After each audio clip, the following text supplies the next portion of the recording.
একই অঙ্গে এত রূপ দেখিনি তো আগে। মান্না দে আর সুধীন দাশগুপ্তের কথা হচ্ছে না, পপকর্ন আর নির্মলা সীতারামনের কথা হচ্ছে।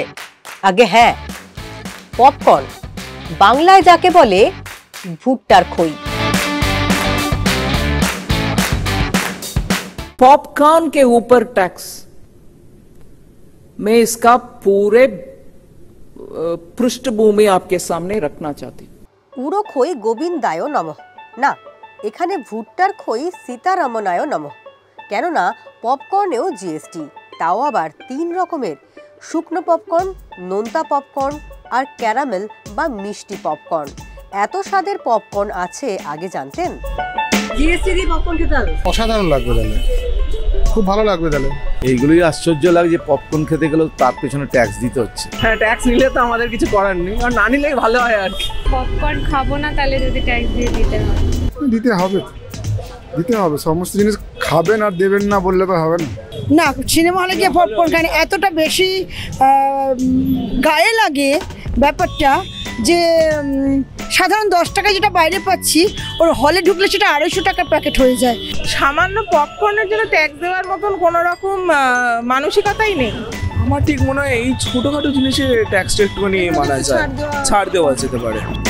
একই অঙ্গ, তার 3 রকমের রূপ, জিএসটিও 3 রকম। প্যাকেটজাত নয়, লেবেল নেই কিন্তু নোনতা, এরকম স্বাদের পপকর্নের জন্য 5% জিএসটি। প্যাকেটজাত নোনতা রেডি টু ইট পপকর্নের জন্য 12% জিএসটি। ক্যারামেল অর্থাৎ মিষ্টি পপকর্নের জন্য 18% GST. Salted popcorn, caramelised popcorn, plain popcorn,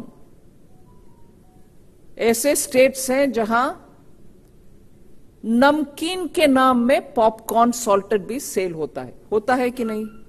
नमकीन है वो, मगर जब पॉपकॉर्न सॉल्टेड सिर्फ नहीं है, उसमें कैरामेलाइज्ड पॉपकॉर्न भी मार्केट में आता है एडेड शुगर के साथ।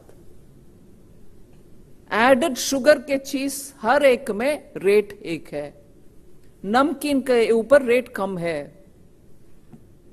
सो कैरामेलाइज्ड पॉपकॉर्न का ट्रीटमेंट के ऊपर सब लोग विस्तार से चर्चा की। When you talk outside it looks silly, अरे पॉपकॉर्न के ऊपर इतना चर्चा चाहिए क्या? ভুট্টার খই নিয়ে এ যেন অন্তর্বাসের বুক পকেট, তাই নেটিজেনদের মধ্যে তুলকালাম। মিমতন্ত্রে সীতারামনকে চিমটি। পপকর্নের ট্যাক্স ঝড় তুলেছে। এক স্টার্টআপ সংস্থার কর্তা কিন্তু ভারত ছেড়ে বিদেশে যাওয়ারও পরামর্শ দিয়ে ফেলেছেন। সেখানে তিনি লিখেছেন, এখানে এমনকি পপকর্নও ট্যাক্স বসিয়ে ছাড়বে। পরে অবশ্য তিনি সেই পোস্ট ডিলিট করে দেন। তবে জানিয়ে রাখি, মুছে ফেলা পোস্টের মন্তব্যগুলি এখনো পড়া যাচ্ছে। ফলো করুন আনন্দবাজার অনলাইন।